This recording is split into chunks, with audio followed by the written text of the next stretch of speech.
Hello, my sweet summer children. Welcome back to another episode of Obsidian Nights. In today's episode of Obsidian Nights, we are doing Eddard 6, and I am joined by Chris. And Chris, would you like to tell everyone who you are and where they can find you? Hello, my name is Chris, and I have my own YouTube channel here. The name of the YouTube channel is Krisan Wijaya. I'm from Indonesia, so most of the videos in my channel are in my mother language in Indonesia. But I also have a few videos in English. I have 2 videos about Game of Thrones, and the others are booktube videos because I love books so much, and I love the story of A Song of Ice and Fire. I fell in love with the story, though I watched the show first, but the books helped me to find some peace of mind after finishing the TV series, especially season 8. Yes, especially season 8 was just a mess, and that's what really made me want to do Obsidian Nights, was because so many people, they watch the show but they don't read the books. And it's fine if you don't read the books. Like, I recommend that you do read the books, but I know, like, they're not finished yet, and there's already like 6 of them or 5 of them, and there's a lot of like companion books, and it's a lot to read, but it's so good. Yes. To be honest, I first heard about the Game of Thrones TV show in 2012, but I only started watching the show last year. Because I heard all the rage, all the anger about season 8, and that was what made me curious about what kind of show is this, that it can stir a lot of anger, that the fans, I think they asked HBO to do a remake of season 8, if I'm not mistaken. So that's what gets me interested to watch it in the first place. And last year I was pregnant, and I watched the show when shortly after I gave birth. And as I am an exclusive pumper and I pump every 3 hours, the show was my pumping best friend. I wake up at 12 a.m., 3 a.m., 6 a.m., and the show was always there to accompany me, and I got quite attached to it. And then season 5, 6 was quite fine. Season 7, I thought, what they are doing here? And season 8,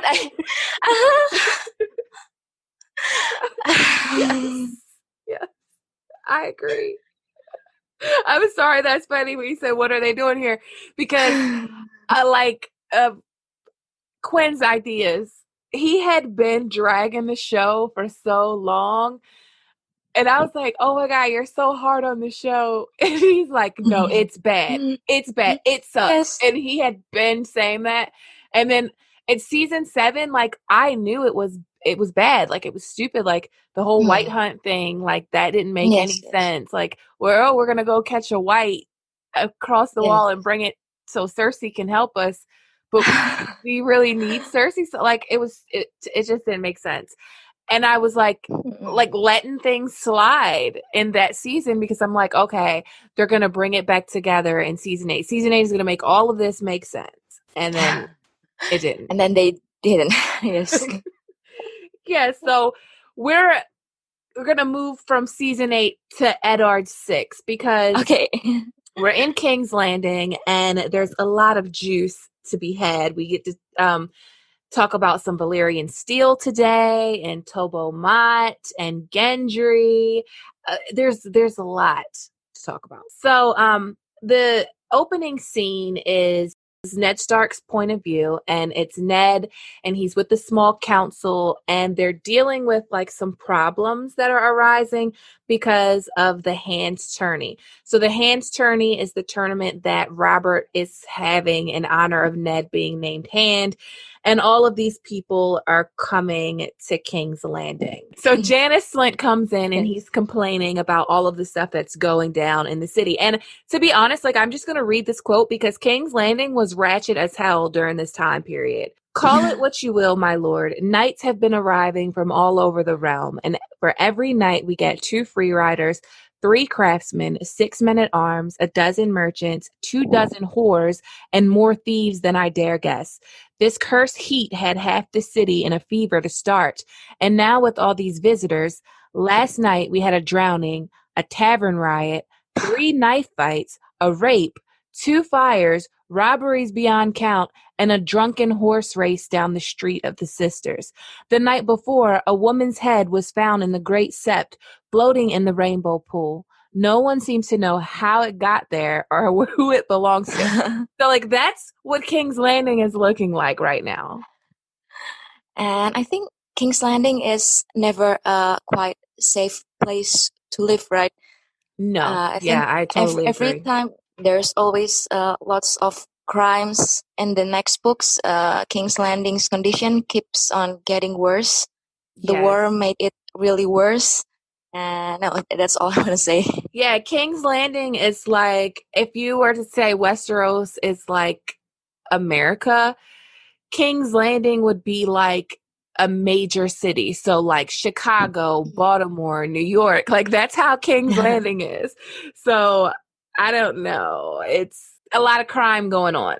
And it's Janice Slint's job as Lord Commander of the Gold Cloaks to, keep the peace in the city. Yes. And Renly, like, first Varys is like, that's dreadful. But Renly is like, Renly doesn't feel sorry for Janice Slint. He's like, if you can't keep the king's peace, Janice, perhaps the city watch should be commanded by someone who can. Yes. And I never liked Janice Slint. Me too. He's an asshole. Yes. So Ned Stark tells them to hire more men, 50 more men, and then he gives them 20 swords from his own household. I think it's a mistake that Ned gave up so many. Ned gave up a lot of power when it comes to his guards. So what we see with other hands, when they come to King's Landing, they set up pieces around them, whether it be their household guards or whether they control the gold cloaks. Whoever controls the gold cloaks basically controls the city. So what Ned should have done was put one of his own men in charge of the gold cloaks, or someone that he knew or that he was familiar with or that he would form a relationship with. Janice Slint's clearly bought and paid for by the Lannisters, like, already.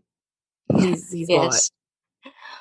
I think what Ned did what he did because he felt kind of safe because his best friend is the king. Mm-hmm. Oh, indeed, he felt safe.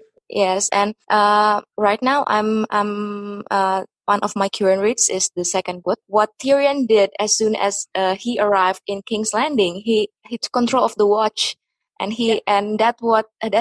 just like you said, that is what Ned should have done in the first place. Yes, I mean, you just because you're hand of the king and you are the second most powerful man in the kingdom, like Varys has a good rhyme, like power resides where men believe it resides.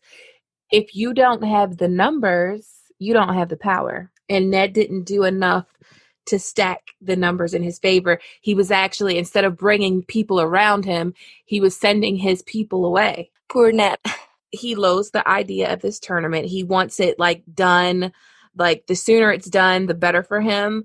So they're trying to tell Ned, like the council members around him are trying to tell him, like, I know, like, you don't want this tourney, but this tourney is good for the city. Like, the taverns are full, people are getting money put in their pockets. Like, it's a little respite from their everyday life. And I think this is one of our first mentions of Stannis. It might not be the first mention of Stannis, but we get like a little bit of Stannis's character. Like Renly says about Stannis wanting to outlaw brothels. When Stannis told Robert about outlawing brothels, Robert is like, oh, maybe we should outlaw eating and shitting and breathing while we're at it. Stannis. Yes. From this, I'm reading the book right now, and I think just from this, what Renly said about Stannis here, we can see that how no wonder Stannis is so unpopular in King's Landing, and no wonder Renly is more beloved by the people, and Stannis not. Yes.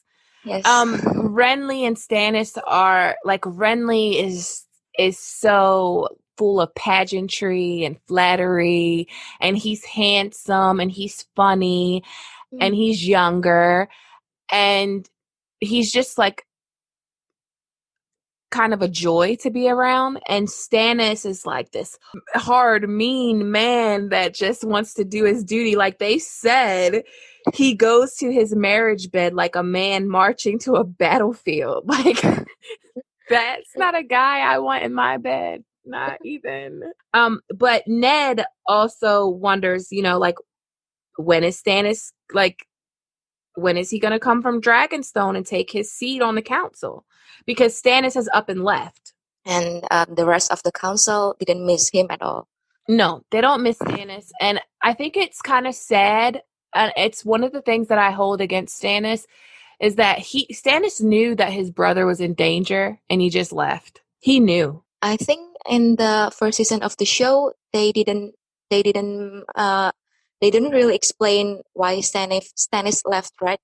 So I first learned about Stannis in more detail in the books. And do you think Stannis left because he was afraid that the Queen or the Lannisters would kill him after knowing what he knew about Jon Arryn, about Joffrey's two parentage? Yeah, it could have been that. But even if it's that, why didn't he tell Robert? Like, send a raven. I don't know. It's because I wonder if it had something to do with Melisandre. Like, oh, yeah. I wonder. Like, it's so odd. But I know. I also wonder. Like, is he mad that Robert didn't name him Hand and named Ned Stark Hand? They don't have Robert and Stannis doesn't have a good relationship with Robert or with Renly. Yes. So, one thing I noticed in this chapter is that Ned, when he's like going back to his room or whatever, or when he's leaving the council, like he's missing Catelyn. Like he wants Catelyn to have her arms around him, and he's also missing Robb and Jon. He's missing Robb and Jon fighting in the practice yard. Like that's something that he misses, and he misses the cold days and cold nights of the North. Like Ned Stark is so out of place in King's Landing. Like it's not his place. He knew it before he went there, and his back is just against the wall. And this is the first time that he actually looks at this book, The Lineages and Histories of the Great Houses of the Seven Kingdoms, with descriptions of many high lords and noble ladies and their children, by Grand Maester Mullion. So he's reading this book to try to figure out, like what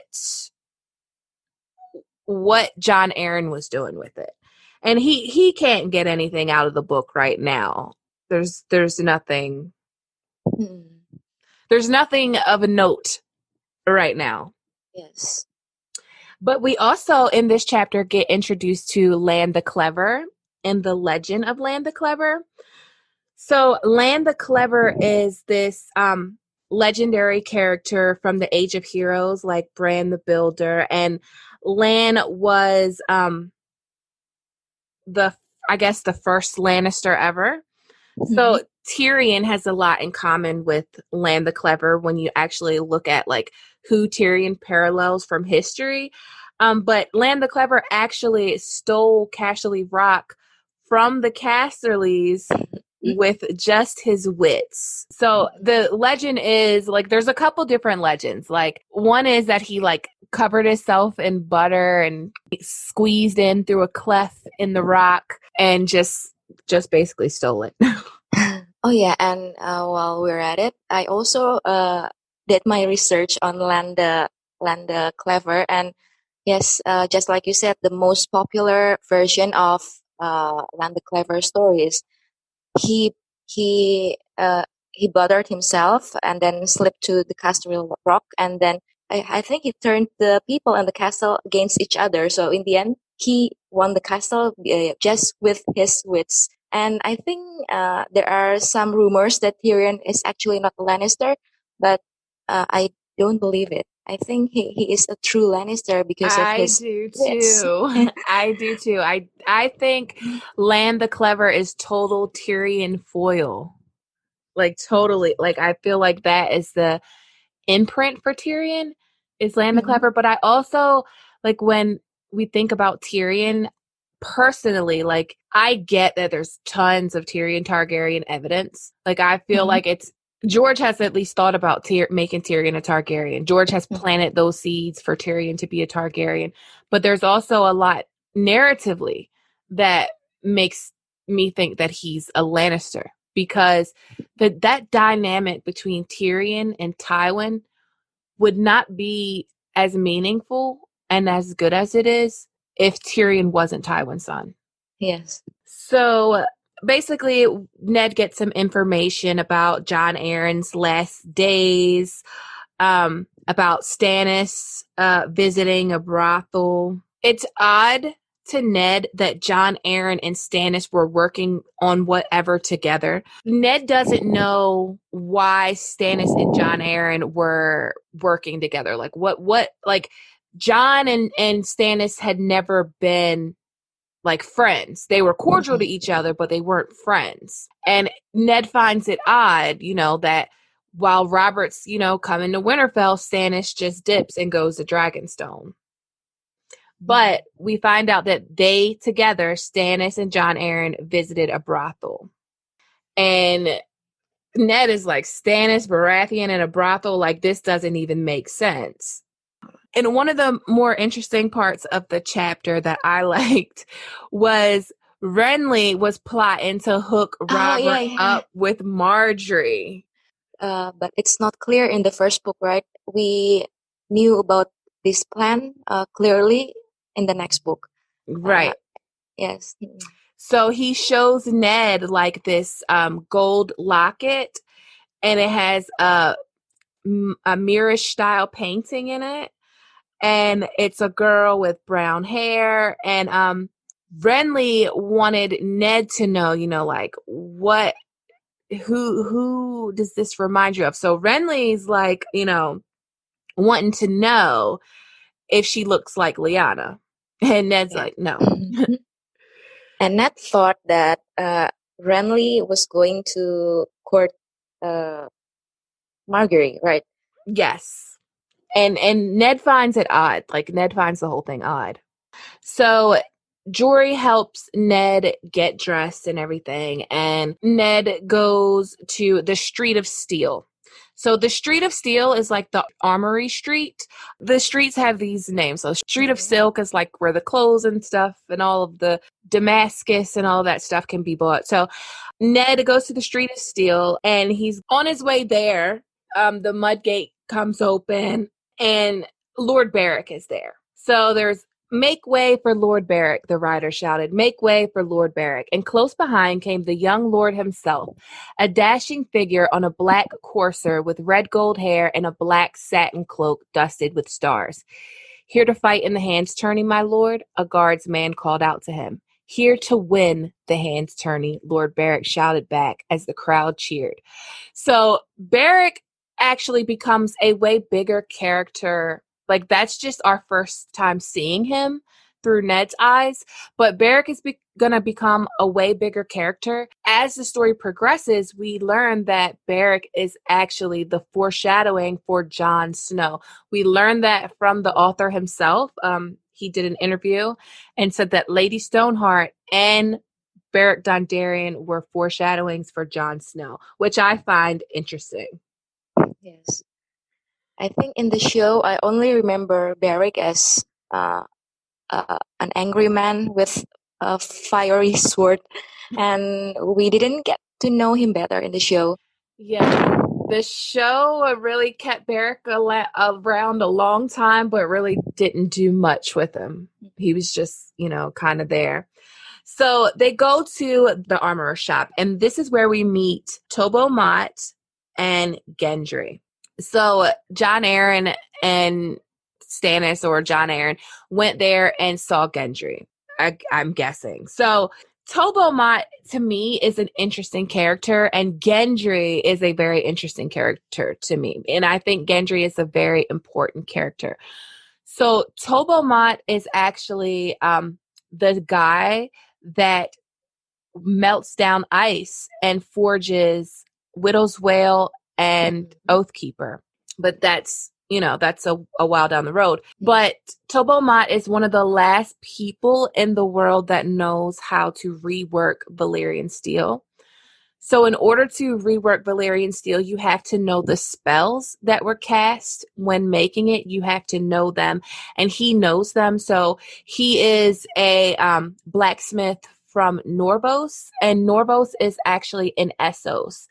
And Norvos is like on a tributary that's on the Rhoyne. I think it's called the Dark Wash.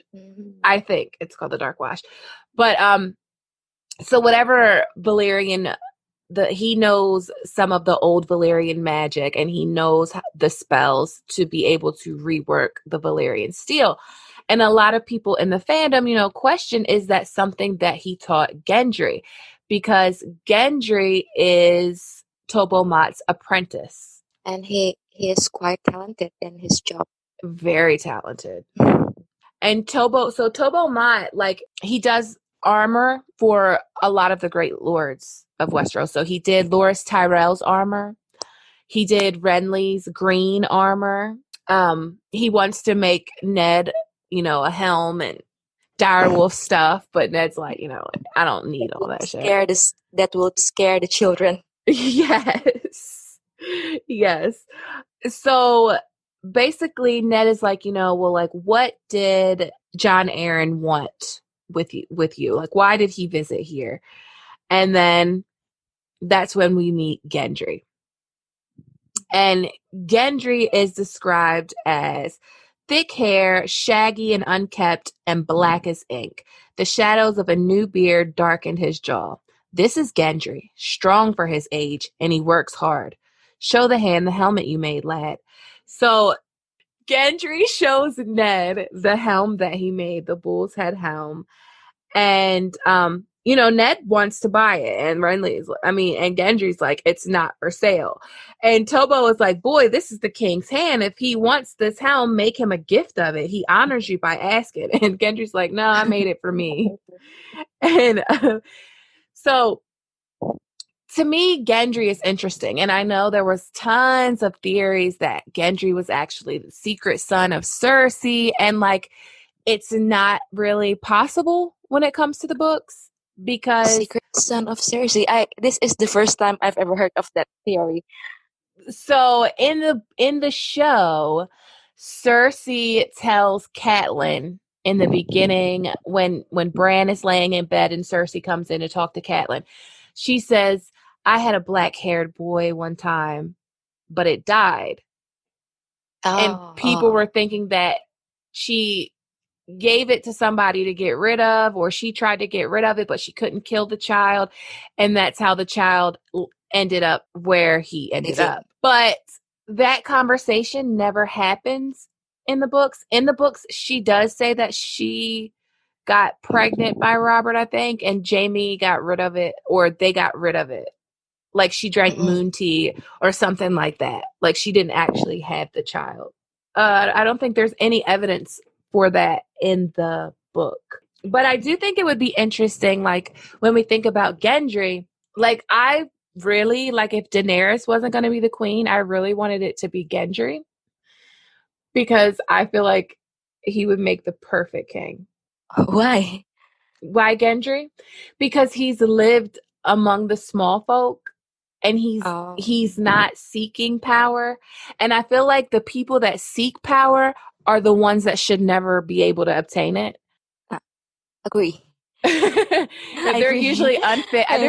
There's a line, I don't know if you watch the show Vikings, but there's a line in that show, and It's by Ragnar Lothbrok, and he's like, power attracts the worst and corrupts the best. And I feel like most of the people that we know that are trying to attain power are pretty bad people, especially right now in the books. Tywin Lannister's bad. Cersei's bad.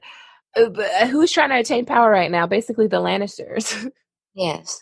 And I think in a perfect world, I think Eddard Stark should be the king in the perfect world. But this is Game of Thrones, and you need to play it. You either win or you die, just like Cersei said. And poor Ned, he just didn't know the rules. He was just a poor player. But in a perfect world, in a perfect ideal world, Eddard should be the king, I think, because the Northerners love him, and I think he would be a wise king. Right. I think he would. But he would need a strong hand. I think that one of his mistakes was not taking Catelyn with him. I know, like, I don't really like Catelyn. Everybody knows that. Like, it's a thing. But I think politically, she could have helped him. Yes. She could have helped him politically because she, in some cases, was a lot more cautious than him, even though sometimes she acted out of like a mother's blind love. And a lot of times she acted, more thoughtfully and carefully than he did. Yes. So basically Ned is like, well, how did this boy get here? And then we get the story that Tobo Mott took him on without a fee, which is a lie. Someone paid for Gendry to be there. I personally feel like it was Varys. Yes.